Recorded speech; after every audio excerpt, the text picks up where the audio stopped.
Welcome in, everyone. This is Jordan with Ravens Flash Report, and I'm going to be giving you guys my post-game thoughts after the Ravens' first preseason game of the year. The Philadelphia Eagles beat the Ravens 16-13 in a game which had some good individual plays and some good performances from players, but was overall sort of lackluster and also very telling in what the Ravens need to work on. There's certainly going to be some unpopular opinions of certain players after this game, and while a lot of it is warranted, we have to remember that this is just one game. The same can be said for players who seem to do really well. The Ravens have had a fair number of preseason standouts who don't really do much in the regular season when given the chance. But with all that said, let's get to it.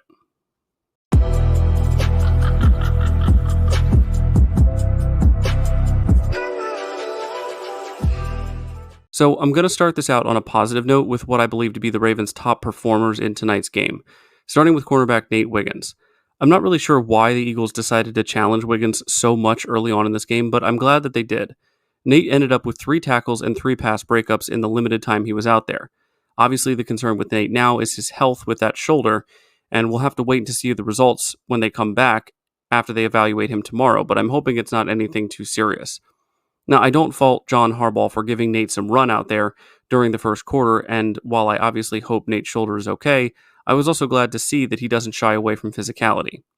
Next, I wanted to talk about Trenton Simpson, who ended up with 11 total tackles, 5 of which were solo. There was definitely some issues on defense tonight, but Trenton showed great awareness and, as usual, solid tackling.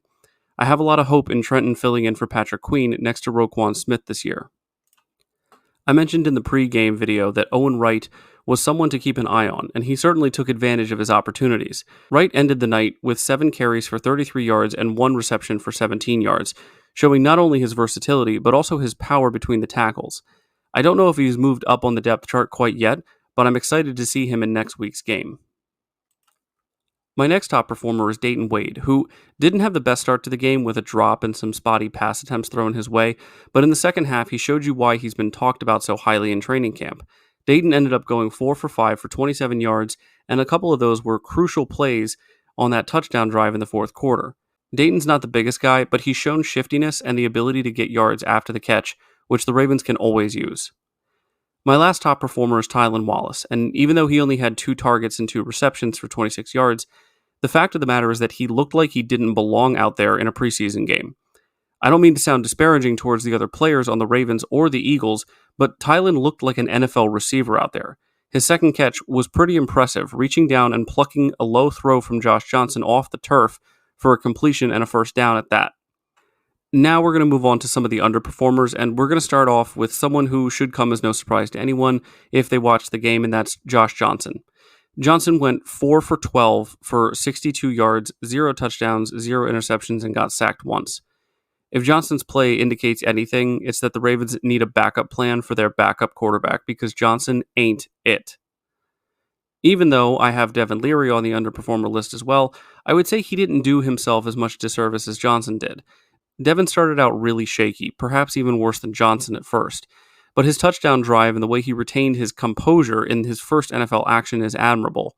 He needs to work on his accuracy and he needs to work on his communication with his receivers, but if the rookie is in the same conversation as the 15-year vet, well, that's kind of a problem for this Ravens team. Another big problem for this Ravens team is the fact that the defensive line was about as effective at stopping the run as a screen door is on a submarine.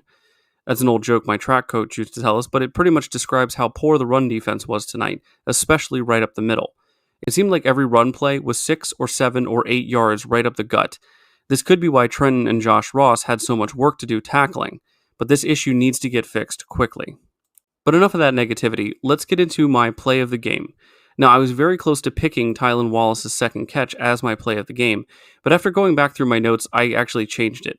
Nate Wiggins' play where he came back and batted the ball away may not seem like that big of a deal. Now, it's a good play for sure, but the best play of the game? Here's why. We know that Nate is sticky in coverage, and we know that he has great makeup speed, but one of the areas that Nate, in my opinion, is somewhat lacking is with ball recognition. Yes, I know he had a few interceptions in college, but he's not a ball hawk. The fact that this guy got away from him, and he was able to recover, make it back to him, and still bat the ball away, wasn't just a good play, it was a sign that EDC made the right decision in taking Nate when he fell to the Ravens. Now I want to move into some areas that the Ravens need to improve in, and even though we touched on one of these before, I wanted to kind of reiterate them because that's the purpose of preseason. The quarterback play absolutely has to improve. From what I can tell, it's not going to come from the guys that we already have on the roster. I think Devin Leary can be a decent backup in a year or two, but not right now. Not for a Ravens team that has Super Bowl aspirations. I'm not even going to talk about Josh Johnson again. And while I'm frustrated with Emory Jones's play, I feel like we needed to just take a knee and end the game in a tie. We already had a few players that got injured in this game, so what was the point with where we were on the field running a few more plays? Just doesn't really make sense to me. The defense needs to get better at stopping the run, but the offensive line did not do their running backs any favors this evening. There was a number of runs, especially for Rasheen Ali, where he had to bounce right off the line and turn or cut to get any forward progression at all. Owen Wright did well finding what gaps he could, but if this team plans on blocking for Derrick Henry, they really need to step it up in that area. So now, listed before you are some of the players that I'm not only excited to see in week 2 of the preseason, but they are players that I want to see more of in that game. I want to see more snaps for Dayton Wade and Owen Wright. I was impressed, as always, with the physicality of who I am now going to start calling Barbarious Washington, and while we of course hope for a speedy recovery for him, I knew that Sanusi King was going to be an absolute demon on special teams. Pepe Williams played well, and I think right now Josh Ross is our number 3 inside linebacker, so having him get more action in Game 3 is going to be important because I personally don't need to see any more of Trenton Simpson in preseason. Now, at the end of the day, a preseason game is both inconsequential and also extremely important. No, it does not affect their record in the regular season, but the evaluations of the players trying to make this roster or move up the depth chart is critical for this team. Am I upset that we lost? No, I don't really care. But I am disappointed in some of the mistakes and lack of attention to detail in certain areas that I saw tonight. The good part is, this is only preseason week 1, and the Ravens have time to work on these things. No team is perfect, but the good teams and the great teams, the teams that have Super Bowl aspirations, they fix these problems in preseason, and that's what the Ravens need to do. Anyway, I hope you all enjoyed this pregame recap. If you did, go ahead and hit that like button. If you're new around here, subscribe. We just hit 1,000 subscribers on this channel, and I'm immeasurably grateful to all of you who have gotten us to this point. And while I encourage everyone to subscribe, just having you guys here watching the videos and engaging with the community is pretty awesome.